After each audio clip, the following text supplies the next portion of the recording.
lanjutkan sekarang ke bahasan soal penyertaan. Itu bagian dari dakwaan di perkara ini. Ada beberapa terdakwa yang didakwa untuk peristiwa pidana yang diajukan terkait dengan di dalam dakwaan tersebut. Ya.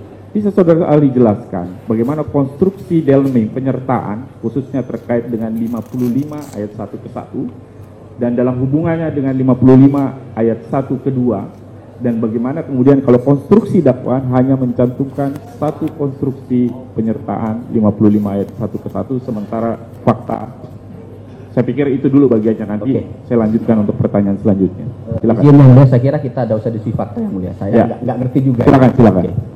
Karena kalau kemudian diskusi fakta, jawaban saya menjadi bias. Kenapa bias? Karena saya pasti menggunakan prinsip syllogisme Aristoteles. Jadi ada premis mayor, ada premis minor. Ketika premis itu berubah, pendapat saya akan berubah. Maka mohon jangan kemudian kita diskusi fakta, termasuk jaksa. Saya tidak akan menjawab. Kenapa? Karena saya ahli bukan saksi. Bukan. Nah, baik, saya jelaskan begini, mohon izin yang mulia.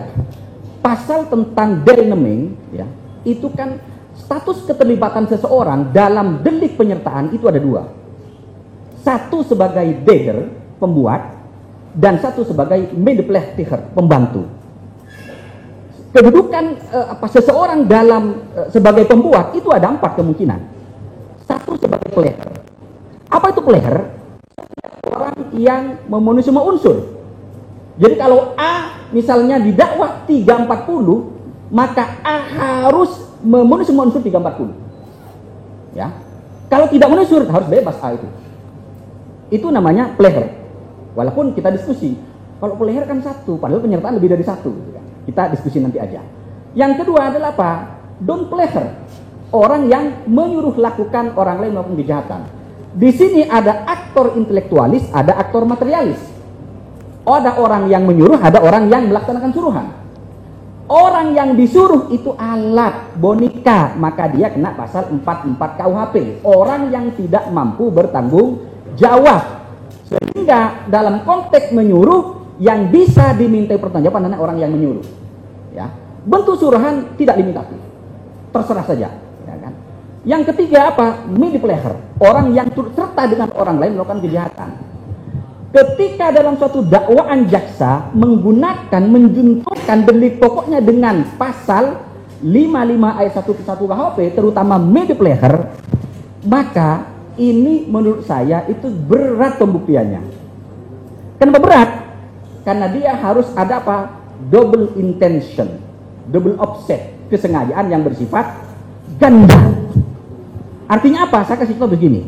Kalau ada A, B, C, ya, ini ingin didakwa pasal 340, maka antara A, B, dan C itu sudah harus ada meeting of mind. Si A sepakat dengan si B dengan sepakat si C juga sepakat dengan si A. Untuk apa? Untuk menghilangkan nyawa korban. Kalau ini tidak ada, maka tidak mungkin ada penyertaan. Karena dia termasuk kesengajaan yang pertama, maka permulaan mengatakan ini namanya subjective unrehmative element. Ya, kesengajaan yang bersifat subjektif. Kenapa? Karena ada di sini. Yang kedua, saudara, yang kedua yang mulia, mohon maaf, kesengajaan yang kedua apa? Ketika melaksanakan kejahatan itu harus disengaja. Artinya apa? Kalau A, B, C, maka harus ada pembagian peran di sini. Dan pembagian peran itu bukan karena kebetulan, memang sudah disepakati sebelumnya. Artinya apa? Kalau dalam fakta kasus misalnya A dengan B, si A hanya berkeinginan untuk menganiaya, kemudian si B menghilangkan nyawa, maka tidak mungkin terjadi turut serta. Kenapa? Karena intention yang kedua itu tidak terpenuhi. Nah, sekarang apa konsekuensinya? Kalau ternyata misalnya pelakunya dua, ya kan? Misalnya menggunakan pasal medepleher, kemudian pasal 340, maka harus dibuktikan dua orang itu bersama-sama menghendaki untuk menghilangkan nyawa korban. Keputusan kehendaknya harus dalam situs tenang, kemudian ada jeda waktu dalam situs tenang, pelaksanaan kejahatan juga tenang. Harus pada siapa? Pada semuanya. Kalau hanya satu tidak bisa. Kemudian pelaksanaannya harus juga sama. Jadi ada pembagian peran. Makanya begini Yang Mulia, dalam konteks turut serta itu ada 3 kemungkinan bentuk kerjasama itu. 1, tiap-tiap pelaku memenuhi semua unsur. Dan pembunuhan ini nggak mungkin. Kenapa? Karena tidak mungkin korban mati 2 kali. Ya, kalau pelakunya 2, nggak mungkin dianggap peleher semua. Nggak mungkin. Kenapa?